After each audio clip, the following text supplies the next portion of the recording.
Top, Bezrat Hashem. Alors, on va, comme on a dit la semaine dernière, on va parler aujourd'hui à la Chot Yom Tov, de lois qui concernent Yom Tov. On a parlé la semaine dernière de lois qui concernent Rosh Hashanah. Aujourd'hui, on va parler plus de lois qui concernent le Yom Tov lui-même, parce que Rosh Hashanah, c'est un Yom Tov. Alors, on va essayer de toucher quelques points importants de la fête. Tout d'abord, l'allumage de bougies de Yom Tov. Alors, il y a une mitzvah d'allumer des bougies pour Yom Tov, comme il y a une mitzvah d'allumer les bougies de Shabbat.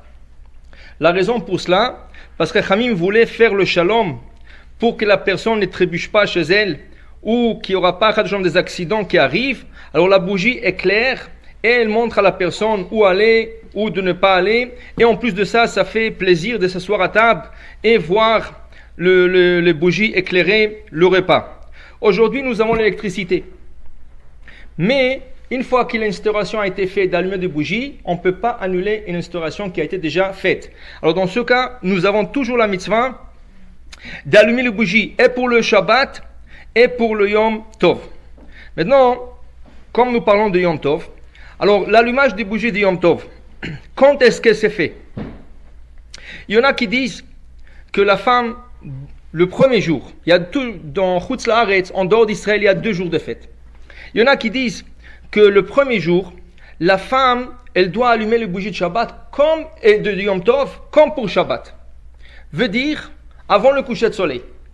Comme pour Shabbat, vous allumez vos bougies avant que le soleil va se coucher.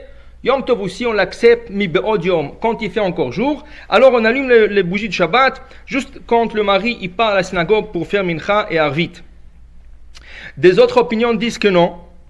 Il n'y a pas quoi courir, il n'y a pas à allumer plus tôt. On peut attendre que le mari revienne de la synagogue et là on peut allumer nos bougies de la fête.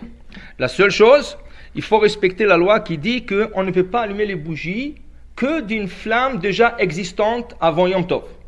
Alors si la flamme déjà existe, on peut la prendre et on peut la transférer sur nos bougies de Yom Tov. Et ceci peut se faire après que le mari revient de la synagogue. Les 2 opinions sont valables. Que la femme allume tout de suite quand le soleil se couche ou que la femme allume comme son mari revient, les 2 opinions sont valables dans la halakha. Maintenant, quand la femme elle va allumer ses bougies, comment est-ce qu'il faut les allumer? Est-ce qu'il faut d'abord allumer, ensuite dire la beracha, ou dire la beracha, ensuite allumer? Alors on rappelle les lois du Shabbat. Dans le Shabbat, on a vu déjà une discussion. Selon l'opinion ashkénaze, il faut d'abord allumer, ensuite faire la bénédiction. Ainsi est aussi l'opinion de certains Marocains. D'abord allumer, ensuite faire la bénédiction. En Israël, d'abord ils disent la bénédiction, ensuite ils allument. On a expliqué que chaque femme doit garder la coutume de sa mère ou la coutume qu'elle a pris déjà l'habitude de faire. Ceci est une discussion pour Shabbat. Pourquoi? Parce qu'il y en a une opinion qui dit, une fois qu'on a allumé les bougies, on a accepté le Shabbat. Alors c'est pour ça qu'il y a une opinion qui existe et qui dit, je ne peux pas dire la beracha, la adlikner chez Shabbat, et ensuite allumer parce que j'ai déjà accepté la Shabbat en récitant la bénédiction. C'est ça qui a fait la discussion. Mais Yom Tov, quand il s'agit de la fête, il n'y a pas de problème. C'est quoi le problème? Je ne peux pas rester un bracha parce que j'ai reçu la fête. Et le Shabbat. Une fois reçu le Shabbat, je ne peux plus allumer. Ce n'est pas le cas de Yom Tov. De Yom Tov, il n'y a aucun problème d'allumer après qu'on a reçu Yom Tov. Parce qu'on a dit que même quand le mari revient de la synagogue, on peut toujours allumer. Alors selon toutes les opinions, Ashkenaz, Sepharad, Yom Tov, on doit d'abord faire la beracha, ensuite allumer des bougies de Yom Tov. Toute la discussion, c'est pour les lois de Shabbat, pas pour Yom Tov. Parce que la raison ne tient pas à Yom Tov. Parce que Yom Tov, on peut accepter le Yom Tov, il n'y a pas de problème. Tant que la flamme est existante, il n'y a aucune opinion qui va nous dire qu'il est interdit d'allumer ces bougies de Yom Tov. La seule chose, cette année, le premier jour, c'est Yom Tov, mais c'est aussi Shabbat. Alors, comme c'est aussi Shabbat, alors vous faites exactement comme vous faites pour un Shabbat. La seule chose, la bracha, c'est la adlikner shel Shabbat Yom Tov.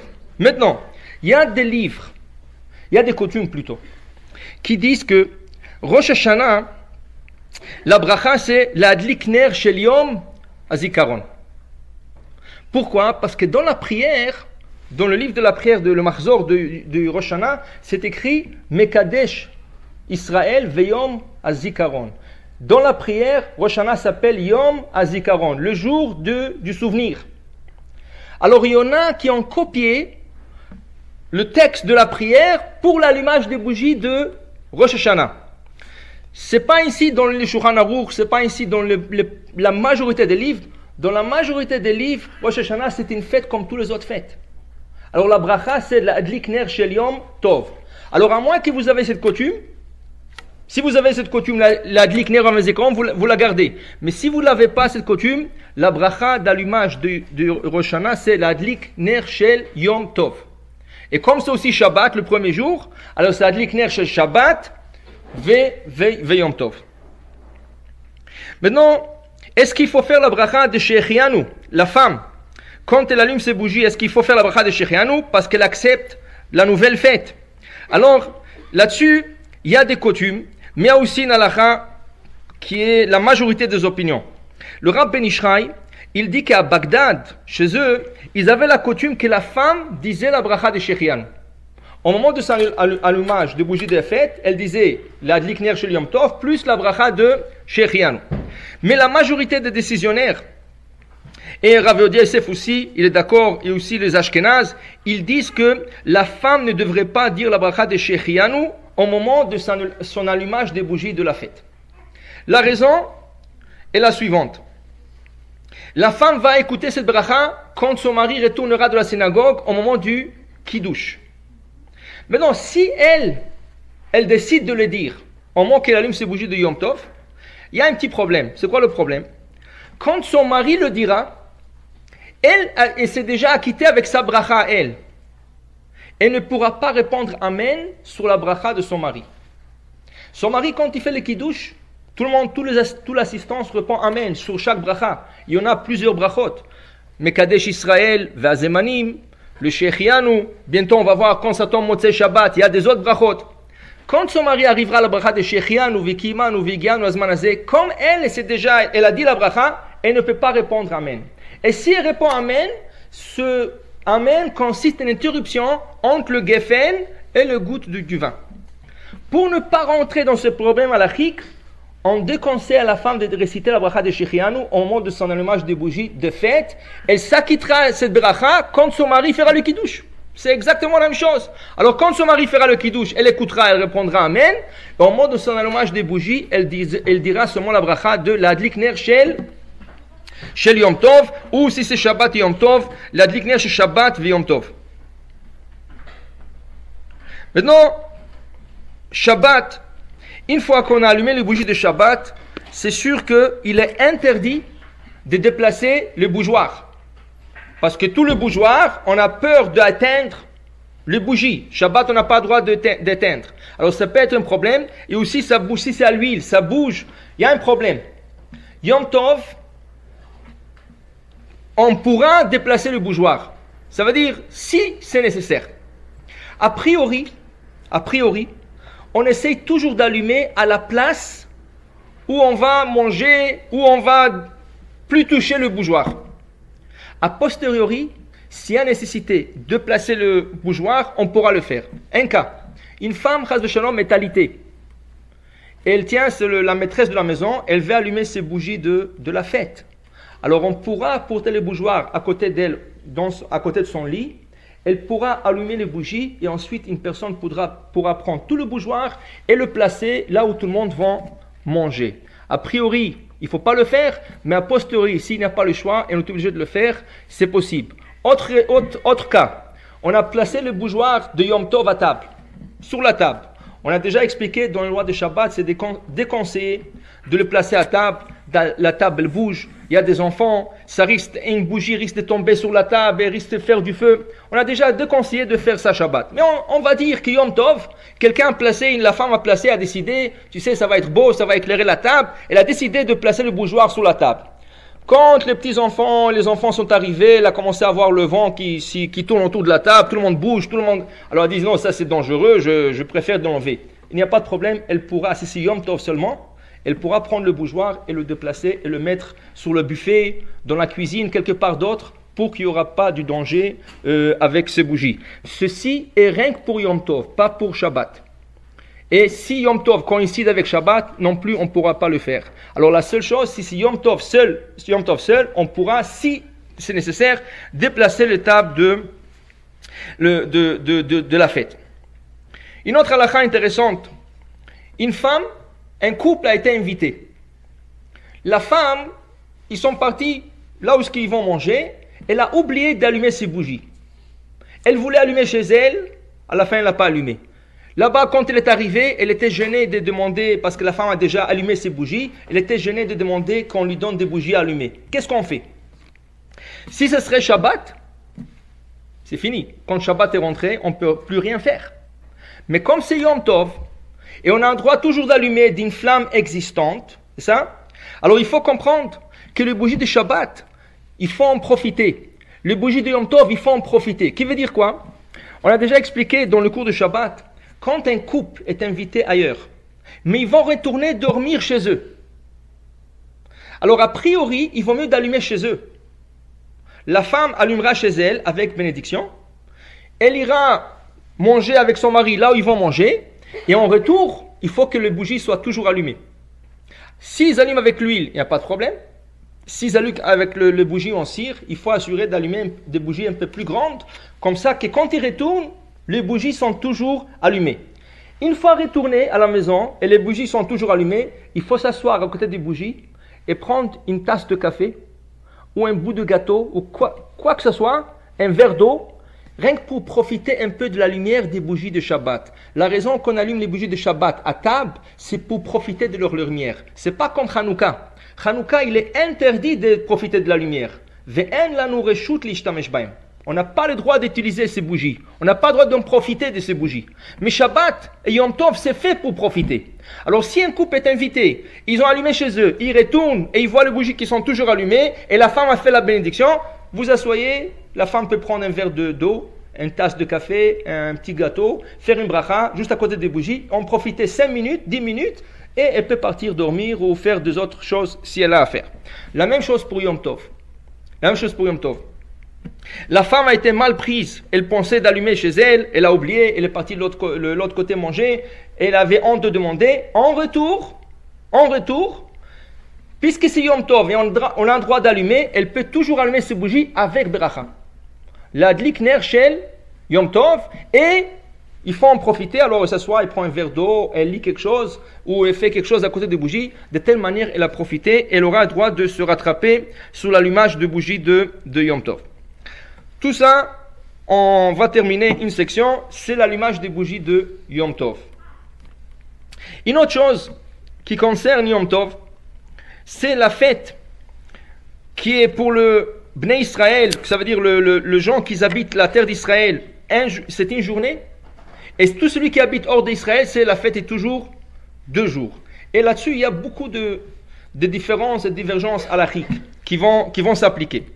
Alors c'est sûr que toujours la personne est attachée à l'endroit d'où il vient. Si quelqu'un vient d'Israël pour fêter la fête, que ce soit Pesach, Shavuot, Sukkot, n'importe quelle fête, en dehors d'Israël, il fera 1 jour. Si quelqu'un vient dehors d'Israël, en États-Unis, de la Canada, n'importe où, il va en Israël, il fera toujours 2 jours. Même si là-bas ils font 1 seul jour, mais lui il est attaché de là où il est venu. Alors il est obligé de respecter l'endroit où il est venu. Maintenant il y a des petites nuances et halachot différentes. Voilà, on va commencer par des garçons qui sont non mariés. Des garçons qui sont non mariés, qui sont partis étudier en Israël. Que ce soit à l'université ou que ce soit à la yeshiva. Si le garçon est autonome, qu'est-ce que c'est autonome? Son père le supporte. Son père, il lui paye les études. Mais si ce garçon trouvera une fille, et il voudra se marier. Et ses parents lui diront, non, on ne connaît pas la famille, on ne veut pas que tu te maries là-bas, on préfère que tu retournes, on a une bonne chidour pour toi, on a une famille qu'on connaît. Il dit, non, moi je trouvais la fille, c'est cette fille qui veut. Maintenant, qu'est-ce qui va arriver? Est-ce qu'il pourra aller contre la parole de ses parents? S'il n'est pas autonome, il dépend de ses parents. Ça veut dire que la dernière parole sera de ses parents, ça veut dire qu'eux ils vont décider pour lui. Là il est toujours attaché de là où il est venu. Alors si là-bas où il est venu il fait 2 jours, en Israël il fera 2 jours. Mais si le moment arrivé, il pourra être autonome et dire à ses parents non, même si vous n'êtes pas d'accord, moi je me pourrais débrouiller toute seule. Je me marie avec cette fille, je connais cette fille, on m'a fait le chidour, elle est bien, je décide de me marier. Dans ce cas, dès qu'il va en Israël étudier, il fera un seul jour, parce qu'il est autonome, et la plupart des cas ont montré que des garçons qui sont partis en Israël, se sont mariés là-bas. Alors dans ce cas, c'est comme s'il est parti s'installer en Israël, surtout s'il va pour 1 an d'études ou 2 ans d'études, il est appelé autonome. Dans ce cas, il pourra faire une seule journée. Même si de temps en temps il vient visiter, le fait qu'il étudie là-bas pour 1 an ou 2, il est considéré comme les habitants d'Israël et il fera une seule journée de fête. Maintenant, qu'est-ce qui arrive si quelqu'un d'Israël, un Israélien, il vient Chutz Laaretz? Lui, il fait normalement 1 jour. Mais là où est-ce qu'il va aller, en Canada, en États-Unis, ou n'importe où dans le monde, ils font 2 jours. Qu'est-ce qu'il fait? Normalement, il doit faire 1 jour. Mais il y a ce qu'on appelle le respect de l'endroit. Qui veut dire, tout le monde sont dans la fête, tout le monde fait 2 jours, et toi tu viens d'Israël, tu as terminé la fête, tu as fait 1 seul jour. Comment tu pourras à la maison, là où tu es invité, tu pourras écouter la radio, tu pourras te faire une tasse de café avec de l'eau bouillante, tu pourras allumer les lumières où tu marches. Les gens de la maison ne se sentent plus chez eux. Alors tu es en train de profaner la fête aux yeux de ceux qui sont dans la fête. C'est pour cela que les rabbins sont venus, ils ont fait une interdiction de tout celui qui vient d'Israël, malgré qu'il a une seule journée, dans la ville, il est obligé de faire 2. Pourquoi? Parce qu'il doit respecter la ville où est-ce qu'il est rentré. La seule chose qu'il doit faire, il doit prier comme il prie en Israël. Veut dire, si c'est le dernier jour de la fête, en Israël déjà, ils sont déjà en jour profane, ils sont rentrés dans le jour de travail. Ici, c'est 2 jours. On va dire un exemple, Pessah, le dernier jour de Pessah. Le dernier jour de Pessah, eux, ils font 1 jour, ils sortent déjà, ils sont dans le jour ouvrable. Nous avons 2 jours. Lui, il doit poser déjà ses téphilines.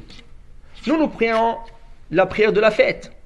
Nous venons à la synagogue comme une journée de fête. Pour lui, c'est un jour ouvrable. Mais il ne peut pas se conduire en public comme un jour ouvrable. Qu'est-ce qu'il fait? Il doit s'habiller avec son costume de fête, aller à la synagogue, mais prier la prière de la semaine, qui veut dire le jour ouvrable. En plus de ça, il doit poser le téphilim à la maison avant de venir à la synagogue. Ça veut dire que pour les prières, comme c'est en cachette, personne ne peut le voir, personne ne peut savoir qu'est-ce qu'il est en train de dire, il doit faire comme en Israël. Mais en public, il doit se montrer comme le hors d'Israël, l'endroit où ce qui va être. Alors ça veut dire que ce n'est pas intéressant pour un Israélien de venir en dehors d'Israël, même s'il fait 1 jour en Israël, en Chutz Laaretz, il fait presque 2 jours. Parce que les prières de jour ouvrable, mais la conduite, elle va être la conduite de la fête comme l'endroit où il se trouve. Et celui vice-versa, celui qui vient de l'extérieur d'Israël, en Israël, pour lui c'est 2 jours. Même s'il voit 2 voitures passer dans la rue, il ne peut pas dire à tous les Israéliens, je viens de Chutz Laaretz, non. Lui devra s'enfermer et faire sa fête, et tout le monde pourra prendre la voiture et faire tout ce qu'ils ont besoin de faire, parce que pour eux c'est un jour ouvrable. En Israël maintenant, ça devient plus courant qu'on trouve des minyanim pour le gens de Chutz Laaretz. Ce qui veut dire, il y a déjà des affiches sur l'internet, il y a déjà des affiches partout, que voilà, dans tel endroit, vous avez une synagogue qui va prier la 2e fête. Alors là, vous savez, si je suis à Jérusalem, au moins je sais qu'à tel endroit, ils sont dans la fête aussi, et je pourrais me joindre à la prière de la fête au lieu de la faire toute seule. Maintenant, la personne qui vient d'Israël, qui s'auberge, qui est invitée chez des personnes qui sont hors d'Israël, ils ont 2 jours, ne pourra pas faire les préparations pour les autres. Qui veut dire, il ne pourra pas allumer le bouilloire et leur faire une tasse de café. Si l'eau chaude, il n'y a plus d'eau chaude, il ne pourra pas chauffer de l'eau pour eux. Il ne pourra pas allumer la lumière pour eux. Alors le Rabbi Ben Ishraï, il a une question. Le Rabbi Ben Ishraï pose une question. En Chutz Laaretz, en dehors d'Israël, la famille elle-même, il y a quelqu'un qui n'a pas mangé le repas de la fête, qui est avec de la viande, c'est sûr. Alors lui, il s'est dit, tu sais quoi, en après-midi, j'ai envie de prendre du laitage. Mais pour le laitage, il a envie de cuire quelque chose. Alors il demande à sa mère, est-ce que tu peux me faire un plat de laitage? Maintenant, sa mère, elle a mangé de la viande. Pour elle, durant 6 heures, il ne pourra pas manger du laitage. Est-ce que quelqu'un qui a mangé de la viande et qui ne peut pas pour le moment manger du laitage peut cuisiner un plat de lait pour quelqu'un qui veut manger du laitage? On parle déjà d'une flamme existante, on parle déjà selon toutes les règles de la fête. Le seul problème ici, c'est que la personne a mangé de la viande et ne peut pas consommer le lait. Le Rav Ben Ishraï interdit pour une personne qui ne peut pas consommer le lait, au moment qu'il cuisine, il ne peut pas cuisiner pour quelqu'un d'autre, malgré que les deux sont dans la fête. Toutes les règles de la fête sont respectées, il ne peut pas. Le Rav Ovadia Yosef, il n'est pas d'accord. Le Rav Ovadia Yosef, il dit, il n'y a pas de problème. Ce n'est pas comme l'Israélien qui vient préparer quelque chose interdit pour quelqu'un d'autre. Ici, nous sommes tous dans la fête. Lui, il a mangé du lait, l'autre, il a mangé du laitage. C'est vrai, dans les 6 heures, je ne peux pas manger de la viande. Mais après 6 heures, je pourrais manger du lait. Mais après 6 heures, je pourrais manger du lait comme l'autre. Alors, c'est une question de 6 heures. Ce n'est pas une question de la journée entière. Dans ce cas, le Rav Ovadia Yosef, il permet, pour quelqu'un qui a mangé de la viande, de cuire un plat de lait pour quelqu'un qui veut manger du lait et qui a le droit de manger du lait le jour de Yom Tov. Maintenant, Yom Tov, dans la loi de Yom Tov, il y a une règle qui dit que la Torah nous dit Achacher yachel lechol nefesh hu levado yaseh lachem. En d'autres mots, la Gemara dit il n'y a aucune différence entre Shabbat et Yom Tov. Shabbat et Yom Tov, c'est exactement la même chose. La seule et unique différence, c'est quoi? Tout ce qui est pour manger, on pourra le préparer Yom Tov. D'une flamme déjà existante. Mais on pourra le préparer Yom Tov. C'est la seule différence. Mais tout ce qui est interdit de faire Shabbat est interdit de faire Yom Tov. Alors la Torah s'exprime en disant Asher ya'achel lechol nefesh. Qu'est-ce que c'est chol nefesh? Tout ce qui se mangera pour toute âme. Pourquoi dire? Tout ce qui se mange. Tout ce qui se mange, on peut préparer. Pourquoi la Torah s'exprime en disant pour toute âme? De là, la Gemara apprend que les préparations permises pour Yom Tov sont seulement des préparations qui sont équivalentes pour tout le monde. Ça veut dire que si quelque chose n'est pas équivalent pour tout le monde, on ne peut pas le préparer. Exemple, dans le Talmud, ils avaient ce qu'on appelait le mougmar. C'est quoi le mougmar? Le mougmar, c'était quand ils mangeaient un repas. À la fin du repas, ils avaient la coutume de sentir des parfums ou de se parfumer les habits. Qu'est-ce qu'ils faisaient? Ils emmenaient une pelle. Sur la pelle, il y avait des braises chaudes et là-dessus, ils mettaient des encens. Quand ils posaient les encens sur le braise, ça faisait une fumée et ça faisait une bonne odeur. Maintenant, il y avait des gens qui prenaient leur jaquette, je sais pas, une tenue qu'ils avaient et ils mettaient par-dessus la fumée et au bout de 5-10 minutes, la jaquette devenait parfumée. La Gemara dit que Yom Tov, ceci est interdit de faire. Pourquoi? Parfumer un habit, c'est rien que pour des gens qui sont délicats. C'est pas tout le monde qui aime leur habit parfumé. Alors, puisque c'est rien que pour des gens qui sont délicats, c'est pas le chol nefesh, c'est pas pour tout le monde. La Torah a permis quelque chose qui est pour tout le monde. Manger, c'est pour tout le monde. Mais parfumer, c'est pas pour tout le monde.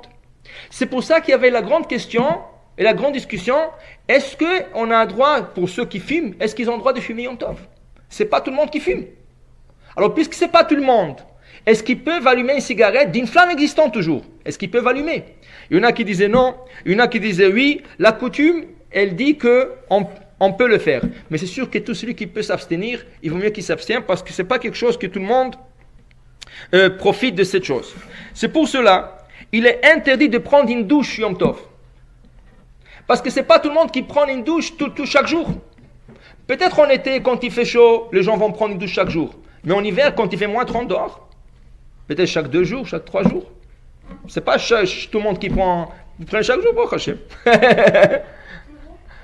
Je ne sais pas si tout le monde prend chaque jour. Mais là, ça veut dire. Il faut faire des statistiques, je ne sais pas. Mais la coutume et dans le livre de dictionnaire, ils disent que les gens ne prennent pas la douche chaque jour. Il y en a qui le prennent chaque jour, oui. Mais il y en a qui ne prennent pas. Ça veut dire qu'il faut suivre la majorité. Dans ce cas, puisque ce n'est pas tout le monde qui le fait, il est interdit de prendre une douche Yom Tov ou de chauffer de l'eau pour prendre une douche Yom Tov. Maintenant, dans la halakha, c'est écrit, pour le bébé, il est permis de chauffer de l'eau pour lui donner une douche. Mais encore, le Mishnah Bora il dit, quel type de bébé? Un bébé que sa mère lui donne la douche chaque jour. Si quand il fait froid, il dit non, aujourd'hui il fait froid, je ne veux pas qu'il attrape, ou il a une otite, je ne veux pas. Alors ça veut dire que vous ne lui donnez pas chaque jour. Alors il serait interdit de lui donner une douche le jour de Yom Tov. La seule chose, dans un cas qu'ils appellent un cas de force majeure, dans un cas de force majeure, on pourra dire à un non-juif d'ouvrir le robinet de l'eau chaude, on ajoutera de l'eau froide et on donnera la douche à ce bébé qui a besoin d'être douché. C'est ça? Ou un adulte qui a vraiment besoin, lui-même il ne pourra pas allumer, mais on peut demander à un non-juif ouvrir le robinet de l'eau chaude, on ouvrira de l'autre côté le robinet de l'eau froide, et là la personne pourra prendre sa douche. Maintenant, rien que pour clarifier, ceux qui habitent dans des immeubles, que ce soit Shabbat, que ce soit Yom Tov, on ne peut pas dire, puisqu'il y a tellement des habitants, c'est sûr qu'il y a des goïms qui habitent dans les immeubles, de non-juifs. Alors eux, c'est sûr qu'ils utilisent l'eau chaude Shabbat. Alors c'est quoi le problème ouvrir l'eau chaude Shabbat? C'est quoi le problème ouvrir le robinet de l'eau chaude? Parce qu'il y a une tank d'eau. Et dans la tank, il y a de l'eau brûlante, de l'eau chaude. Quand j'utilise mon eau, et je prends de l'eau chaude, qu'est-ce qui arrive maintenant? La quantité baisse, ça veut dire le niveau d'eau baisse. Il y a un senseur qui dit à l'eau, à la tank, quand le niveau est baissé, fais rentrer de l'eau froide. Et ce l'eau froide qui rentre pour remplir de nouveau la tank, maintenant elle va se bouillir. Pourquoi? Parce que la tank est chaude, l'eau est chaude. L'eau froide qui rentre, elle rentre dans de l'eau chaude. Ils vont bouillir, ils vont se mélanger, ils vont bouillir. C'est pour ça qu'il est interdit d'ouvrir l'eau chaude le jour de Shabbat. Et il y en a qui disent, mais écoute, si j'habite dans un immeuble, c'est pas moi seul qui ouvre le robinet, il se peut que 3 autres voisins qui habitent dans l'immeuble, ils sont pas juifs, ils sont en train d'ouvrir. Ça c'est faux. Pourquoi? Parce que dans un immeuble, il n'y a pas une seule tank pour tout l'immeuble. Chacun, il a sa tank d'eau chaude dans son appartement. Ça veut dire que c'est individuel, c'est pas collectif. Si ce serait collectif, peut-être. Mais comme c'est individuel, vous avez votre propre tank, alors que vous habitez dans une maison unifamiliale, ou vous habitez dans un immeuble, il est interdit d'ouvrir l'eau chaude Shabbat. Yom Tov, il est permis d'utiliser l'eau chaude pour faire netila ou laver la vaisselle. Pourquoi? Parce que ça s'appelle Ochel Nefesh. C'est quelque chose qui est équivalent pour tout le monde. Toutes les femmes, elles aiment bien profiter de l'eau chaude pour laver la vaisselle. Surtout en hiver, il fait très froid. Alors Sukkot, quand il commence déjà à faire froid, Pessah, c'est ici encore froid, ça c'est quelque chose qui est pour tout le monde, même les hommes. Quand on fait netila, ça fait mal de prendre de l'eau qui sont froides, et des fois ça coupe la peau. Dans ce cas, laver la vaisselle à l'eau chaude, jour du Yom Tov, il n'y a pas de problème. Faire netila avec de l'eau chaude, il n'y a pas de problème. Le seul problème, c'est de prendre une douche, mais encore dans un cas de force majeure, on pourra demander à un non-juif d'ouvrir l'eau chaude et la personne pourra prendre la douche. Maintenant, autre chose. La femme, elle a envie de faire du pain frais pour la fête. C'est sûr que le pain frais, il est beaucoup mieux que le pain vieux qu'on a déjà acheté 1 ou 2 jours avant la fête. Alors ça, c'est sûr que cuire le pain, c'était mitzvah pour Yom Tov. Il n'y a pas de question. La seule chose, chaque fois que la femme pétrit, elle doit prélever la challah. Une fois que la challah est prélevée, elle doit la brûler. Il y en a qu'on a expliqué une fois déjà, il y en a qui prennent la challah crue, ils la mettent dans 2 sachets, ils la jettent. Ça c'est une façon de faire. Il y en a qui vont brûler la challah dans le four. Alors ça, on a expliqué déjà aussi. Il faut la brûler ou avant ou après qu'on a cuit notre pain. On ne peut pas on peut pas brûler notre challah en même temps que le pain cuit. Cette challah, elle est sacrée. Personne n'a le droit de la manger. C'est pour ça qu'on la brûle, pour qu'elle ne soit pas consommable. Alors, on ne peut pas mettre cette challah qu'on a prélevée en même temps de brûler quand on cuit notre challah ou notre pain dans le four ou notre gâteau. On ne peut pas le faire. Alors, il faut la faire ou avant, quand on rentre la partie de pain qu'on voudrait cuire, ou une fois qu'on a cuit notre pain, à la fin on rentre la challah pour la faire brûler. Jour de Yom Tov, c'est sûr qu'on devra prélever la challah, mais la seule chose, on ne pourra pas la brûler. Alors on la met dans 2 sachets, on la jette, Ou si on a la coutume de la brûler, il faudra la mettre de côté jusqu'après Yom Tov. Faire le pain, c'est pour Yom Tov. Brûler la challah, c'est pas pour Yom Tov. Ça n'a rien à voir avec le Yom Tov. Une fois que le pain est cuit, on n'a rien à faire avec ce pain le morceau qui est brûlé. Dans ce cas, on n'a pas le droit de le brûler le jour du Yom Tov. On le gardera de côté et on le brûlera après le Yom Tov. Cuire le jour du Yom Tov. Cuire, c'est sûr que c'est pour Yom Tov, il n'y a pas de problème. Cuisiner, c'est pour Yom Tov. Alors, on peut cuisiner tout ce qui est pour la fête. Maintenant, pour cuisiner, on a dit déjà, on a besoin d'utiliser une flamme existante ou une plaque chauffante existante, qui veut dire qu'avant Yom Tov, si on a un four à gaz ou des éléments à gaz, on a ouvert une flamme, ou si on a le pilote qui est ouvert avant Yom Tov, alors de ça, on peut utiliser pour ajouter et augmenter la flamme. Si on a des serpentins électriques, dans ce cas, on allumera avant Yom Tov et on pourra augmenter la température. On vous rappelle, on peut toujours augmenter, mais on ne peut jamais baisser. Augmenter, c'est pour Yom Tov, baisser, ça n'a rien à voir avec Yom Tov. Une fois que quand je veux cuisiner, si je augmente, c'est pour Yom Tov parce que mon plat ne peut pas bien cuisiner. Alors j'augmente, c'est pour la fête. Une fois que j'ai terminé, pourquoi tu vas baisser? Tu n'as pas besoin de baisser. C'est fini. Tu as fini de cuisiner. Pourquoi tu vas baisser? Ça n'a rien à voir avec Yom Tov. On n'a pas le droit. Maintenant, il arrive de cas où Yom Tov est lent. C'est mercredi soir, jeudi, vendredi, on rentre dans le Shabbat. Et là, depuis mercredi après-midi, les éléments sont ouverts. Des fois, ça fait trop chaud à la maison. Des fois, il y a des petits-enfants qui tournent à la maison. Et que ça risque de faire un accident. Dans ce cas, on a deux choix. Si on a une bonne qui est non juive, on peut lui demander d'éteindre. Mais pas d'une façon directe, d'une façon non directe. Qui veut dire, je ne peux pas lui dire, va m'éteindre le gaz ou la plaque chauffante. Je peux lui dire, tu sais quoi, j'ai terminé à cuisiner, c'est dommage que ça reste allumé. Si elle est sage, elle va aller toute seule, si elle n'est pas sage, vous avez un problème, changez-la. Mais si elle est sage, elle va comprendre que, voilà, elle n'a plus besoin, alors elle va aller, elle va l'éteindre. Mais ça, on ne peut pas lui dire directement. On ne peut pas lui dire directement. Ça, c'est une chose. Si vous n'avez pas une bonne, qu'est-ce que vous faites? Alors, dans ce cas, il y a une permission qu'on n'aime pas dire, mais dans le cas de force majeure, si vous avez besoin, vous pouvez le faire. On peut prendre déjà un plat cuit. Ça veut dire une marmite qui est déjà cuisinée. On le pose sur la plaque. Maintenant, ça va commencer à chauffer. Dès que je vois que ça chauffe, je commence à baisser. Je ne peux pas éteindre au complet, mais je peux baisser. Pourquoi? Parce que si je le laisse plus, ça risque de brûler. Ça, c'est pour Yom Tov. Je ne veux pas que mon plat de Yom Tov brûle. Je n'ai pas besoin d'attendre jusqu'à que ça brûle. Une fois que ça a commencé à chauffer, je sais que si je laisse plus, ça va brûler.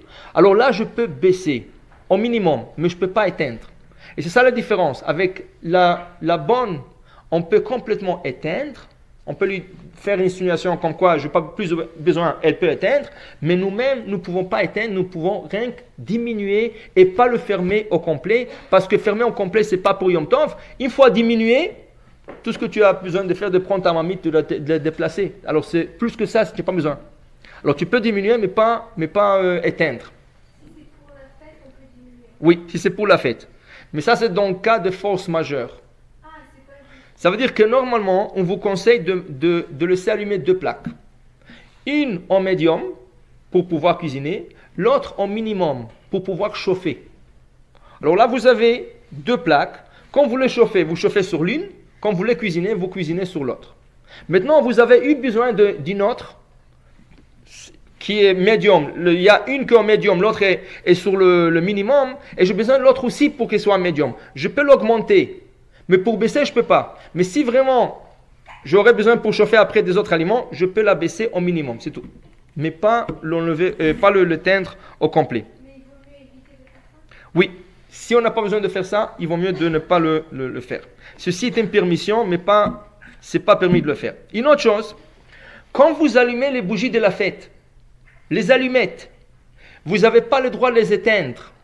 Vous avez le droit de les allumer d'une flamme existante, mais pas les éteindre parce qu'éteindre, ce n'est pas pour le Yom Tov.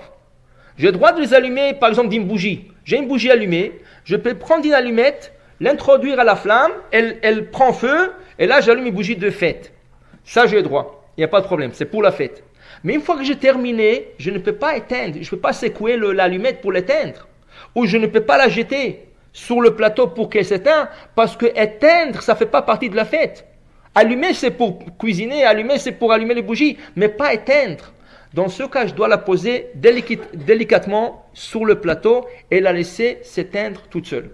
Je ne peux pas éteindre une bougie. D'ailleurs, beaucoup de femmes, quand elles allument les bougies de Shabbat, chaque vendredi, une fois terminées, elles n'éteignent pas l'allumette. Elles le posent.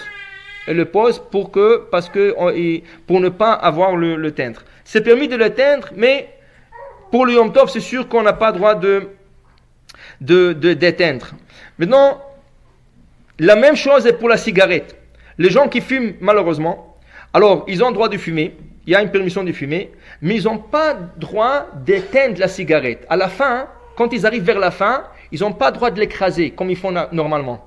Alors qu'est-ce qu'ils ont besoin de faire? De la poser et qu'elle s'éteigne toute seule. Parce que écraser et éteindre la bougie, et la cigarette, c'est interdit. Ça n'a rien à voir avec Yom Tov. Tout ce qu'on fait, c'est pour les préparations et des choses qui vont nous aider Yom Tov. Une fois que l'utilisation est finie, il n'y a plus besoin du Yom Tov, on n'a plus le droit de le faire. Maintenant, Chachamim, ils ont aussi, il y a une discussion dans le décisionnaire, allumer une bougie de Neshama. Par exemple, la bougie de 26 heures, ou de 48 heures, ou de 72 heures, la grande bougie. Est-ce qu'on a le droit d'allumer telle bougie pour Yom Tov? Maintenant, cette bougie, c'est pour un Yortzeit, ça veut dire quelqu'un qui est décédé. C'est pas pour la fête, c'est pour quelqu'un qui est décédé. Ça n'a rien à voir avec la fête. Les bougies, c'est pour éclairer la table. Cette bougie, c'est pour le souvenir d'un âme. Mais ça n'a rien à voir avec la fête. C'est pour ça qu'il y en a qui disaient qu'on n'a pas le droit d'allumer des bougies de Yortzeit durant Yom Tov. Si c'est la veille de Yom Tov, il n'y a pas de problème. Si c'est durant Yom Tov, là, il y a une discussion. Le conseil que le décisionnaire donne, c'est d'allumer cette bougie à la synagogue. Pas chez soi. Parce que chez soi, vous n'avez aucune utilisation. De l'allumer à la synagogue, et la synagogue va en profiter de gens qui vont lire à la synagogue. Alors s'ils ont un petit endroit, c'est pas toutes les synagogues qui ont ça, mais il y a des synagogues qui ont de petits endroits, comme c'est des petits chariots, dans lesquels ils allument les bougies, et ça va servir à la synagogue, ça on peut le faire. Mais a priori, il vaut mieux éviter d'allumer des bougies de Yortzeit durant la fête. Durant la fête. Une autre chose que Khamim nous ont dit, qu'on peut faire toutes les préparations pour la fête, mais pas d'une journée à une autre. On ne peut pas préparer d'un jour du Yom Tov à un autre. Qui veut dire, comme nous avons 2 jours de fête, on ne peut pas préparer d'une journée à l'autre. Qui veut dire, en après-midi, on a terminé de manger le repas le premier jour en après-midi, on a terminé. On commence à débarrasser la table. Alors la femme ou les enfants, ils disent, tu sais quoi, on va déjà préparer pour le soir. On va enlever la nappe, on va changer la nappe, on va poser les assiettes. On n'a pas le droit. En Yom Tov machin lechavero. On ne peut pas préparer d'un Yom Tov à un autre. Alors qu'est-ce qu'il faut faire? Il faut attendre jusqu'au soir pour pouvoir faire les préparations de la 2e journée.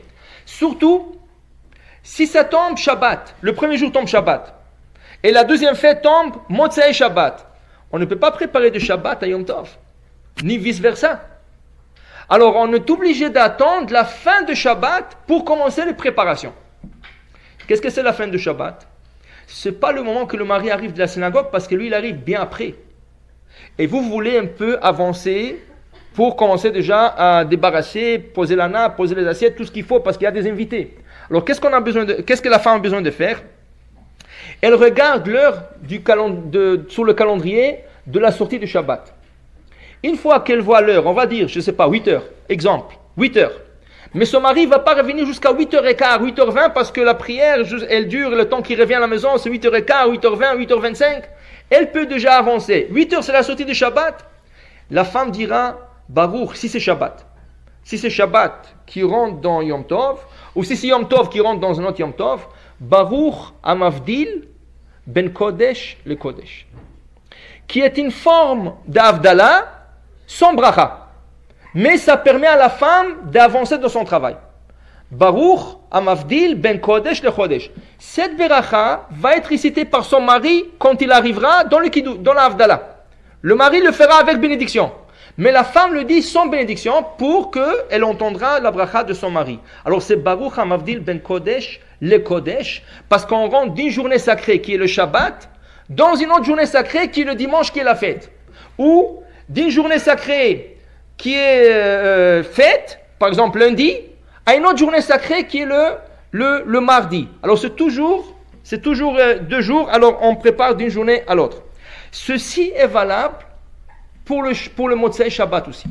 Qui veut dire, votre mari, lui prend sur lui de sortir le Shabbat comme Rabbeinu Tam. Vous savez on a expliqué déjà dans un cours, si vous vous rappelez, il y a 2 manières, 2 heures différentes de faire sortir le Shabbat. L'heure marquée sur le calendrier est basée sur 40 minutes après le coucher de soleil.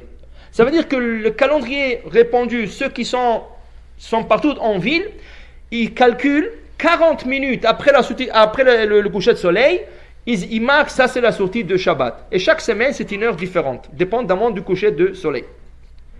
Il y a des autres opinions. Le Shulchan Aruch, il est dans l'opinion, c'est plus que 40 minutes. C'est 72 minutes. Veut dire 32 minutes supplémentaires. Après l'heure du calendrier. C'est sûr qu'il est conseillé de suivre les 72 minutes, comme le Shulchan Aruch dit. Bientôt, ça va être Kippour. Et donc Kippour, c'est recommandé à tout le monde, même si vous ne le faites pas durant l'année, de le faire. Parce que Kippour, c'est une mitzvah d'Oraïta. Alors là, c'est une seule journée, ce n'est pas 2 jours. Parce que le deuxième jour est toujours d'ordre rabbinique. Mais Kippour, c'est une journée, et on n'a pas mangé, et c'est la Torah qui l'a recommandé. On recommande à tout le monde de respecter l'heure de Rabbeinu Tam, qui est 72 minutes. Ce n'est pas l'heure du shofar. Quand vous entendez le shofar à la synagogue, Kippour, vous pouvez partir chez vous. Vous pouvez avancer dans certaines préparations, mais essayez de ne pas allumer la lumière, essayez de ne pas faire des choses comme si c'est Shabbat, jusqu'à 72 minutes. Ça veut dire 32 minutes de plus ajoutées sur l'heure de calendrier. Mais ça, on va parler plus tard. Mais pour le Shabbat, il y en a beaucoup qui respectent cette règle du Shulchan Aruch et ils ne sortent pas le Shabbat jusqu'à 72 minutes après le coucher de soleil, qui est 32 minutes de plus après l'heure marquée de le calendrier. Maintenant, la femme, elle ne veut pas. Ou elle a des choses à faire, elle a des préparations à faire, et elle ne peut pas attendre son mari jusqu'à qu'il vienne. C'est 72 minutes, c'est 32 de plus, et en plus le temps qu'il marche à la maison, le temps qu'il arrive, c'est beaucoup. Et en attendant, vous pouvez faire la vaisselle, vous pouvez faire beaucoup de choses. Alors, dès que l'heure que vous avez choisie pour la sortie du Shabbat, ou l'heure de calendrier, ou l'heure Rabbeinu Tam, arrive, vous dites « Baruch HaMavdil ben Kodesh lechol ». Ceci est un avdala pour vous, et vous pouvez déjà avancer dans votre travail, allumer la lumière, ouvrir le lave-vaisselle, laver la vaisselle, comme vous voulez. Ça veut dire que vous avez fait votre avdala. Mais il faut absolument le dire. Même si vous respectez l'heure sur le calendrier, mais votre mari ne va pas être à la maison parce que lui commence à faire arvit à cette heure-là. Et vous voulez avancer, dites Baruch HaMavdil ben Kodesh lechol. On fait la distinction entre le jour sacré qui est Shabbat et le chol, le jour profane qui dimanche qui commence. Et là, vous pouvez avancer déjà dans vos travaux. Alors la même chose. Quand vous rentrez des Motzei Shabbat de la fête, dans le dimanche dans la deuxième fête, et vous voulez avancer, surtout si Rosh Hashanah, vous voulez préparer la table, vous voulez préparer beaucoup de choses, alors vous dites Baruch HaMavdil ben Kodesh le Kodesh. Parce qu'on rentre d'une journée sacrée à une autre journée sacrée, et là vous pourrez avancer devant le Kiddush. Le Kiddush du deuxième jour, quand on rentre de Motzei Shabbat à dimanche dans la fête, est un peu différent du Kiddush de toutes les fêtes. Pourquoi? Parce qu'il y a beaucoup de choses. C'est un kiddush on l'a intercalé avec la Havdalah. Ça veut dire vous faites kiddush et Havdalah en même temps. Et l'ordre qui nous a été instauré pour ce kiddush est le suivant. Tout d'abord, Boré Pri Hagefen. Baruch Ata Hashem Elokeinu Melech Haolam Boré Pri Hagefen. Deuxièmement, on récite Asher Bacharbanu Mikol Am Veromanu Mikol Hashon, tout le texte de Kiddush. À la fin, Baruch Ata Hashem Mekadesh Israël Ve'azemanim. Deuxième bracha. Troisième bracha. Comme c'est Motzei Shabbat, on va faire la Havdalah sur la bougie. Alors on doit regarder la bougie. Il y en a qui n'allument pas la bougie de Motzei Shabbat. Pourquoi? Parce qu'on a dit qu'on ne peut pas éteindre. Alors si j'allume la grande bougie, qu'est-ce que je vais faire avec? Je devrais la laisser s'éteindre toute seule, c'est beaucoup. Ça fait beaucoup de fumée, alors je ne peux rien faire. Alors on fait la Havdalah sur la bougie, ce jour-là, le jour quand on sort Motzei Shabbat à dimanche, on le fait sur la bougie de la fête. Qui veut dire que quand la femme elle a allumé ses bougies de la fête, le mari, quand il fera Boré Meorea Esh, il regardera les bougies de la fête que sa femme a allumées. Mais comme vous savez, il y a une mitzvah que la bougie de Motzei Shabbat elle soit tressée. Ça veut dire 2 mèches collées ensemble. Ou que la bougie soit tressée, ou 2 flammes qui sont collées. Si je n'ai pas une bougie tressée, j'ai 2 bougies simples, et elles ne sont pas tressées, ce n'est pas grave. J'allume le 2, et au moment de la bénédiction, je joins le 2 flammes, et ça fait une flamme comme si la bougie a été tressée. Maintenant, Yom Tov, si je fais faire la mitzvah, alors tous les bougies sur le bougeoir sont individuelles. Alors là, je prends une bougie, et je l'approche sur une des bougies sur la candelabre, et je le mets ensemble, et là je fais la bracha Boré Meorea Esh. Ce n'est pas une obligation, c'est une recommandation. Pour Motzei Shabbat, c'est aussi une recommandation très forte de le faire. Alors pour la Motzei Shabbat de la fête, aussi on pourra prendre une bougie et la mettre juste à côté d'une des bougies pour que ça soit 2 flammes qui sont jointes. Alors je fais Meorea Esh. Ensuite on fait la bracha Amavdil ben Kodesh le Kodesh. Et la 5e beracha dans ce Kiddush et Avdala, Shechianu, Vekimanu, Vegianu, Lazeman, Azé. Alors il y a 5 bénédictions dans ce Kiddush. Un Kiddush normal de la fête, c'est 2 bénédictions. Boré Priagefen, Amavdil, Mekadesh Israël, Vazemanim. Ici, il y a le Kiddush, il y a l'Avdala, c'est 5 bénédictions pour tout le Kiddush. Maintenant, pour la fête qu'on a expliqué déjà la semaine dernière, il faut essayer que tout soit prêt, surtout Rosh Hashanah. On ne veut pas avoir de discussion à table, on ne veut pas avoir de remarques. Alors il vaut mieux de tout préparer. Alors comme on a expliqué, Amavdil ben Kodesh le Kodesh, et vous faites les préparations, c'est sûr que le mari aussi doit être sage. S'il voit que des choses n'ont pas été préparées, c'est sûr que le temps est court et limité, et on ne peut pas attendre que la femme prépare des choses, Motzei Shabbat, quand on n'a pas vraiment beaucoup de temps. Le temps est vraiment pressé et limité. Bon, ça c'est plus ou moins d'halachot qui concerne la fête. On a déjà parlé la semaine dernière l'halachot qui concerne Rosh Hashanah et Yom Tov. Vous vous rappelez qu'il y a la mitzvah de shofar, il y a la mitzvah de tashlich. On a expliqué que les femmes ne sont pas tenues et obligées de le faire, mais si elles veulent le faire, ou si l'on fait 3 ans de suite, c'est devenu un neder, et elles doivent le faire, ou faire atarat nedarim. Veille de la fête de Rosh Hashanah, il y aura la mitzvah de atarat nedarim. Le 2 jours de Rosh Hashanah, c'est le seul 2 jours que durant, même en Israël, c'est fêté 2 jours. Tandis qu'en tout le reste de fête, c'est une seule journée. Mais Rosh Hashanah, c'est 2 jours même en Israël. Même en Israël, ils font 2 jours de la fête. On a expliqué la raison la semaine dernière. On a expliqué aussi que le 2 soirs de Rosh Hashanah, on récitera la bracha de Shechianu, mais a priori, d'avoir à table, le 2e jour de Rosh Hashanah, d'avoir à table un nouveau fruit. Il y en a qui gardent la grenade. Il y en a qui ils mangent la grenade le 1er jour et le 2e jour, et ils emmènent un nouveau fruit le 2e jour. Alors plus ou moins, je crois qu'on a couvert la halachot du Yom Tov. Je vous laisse le temps en question et après on passera au Dvar Torah.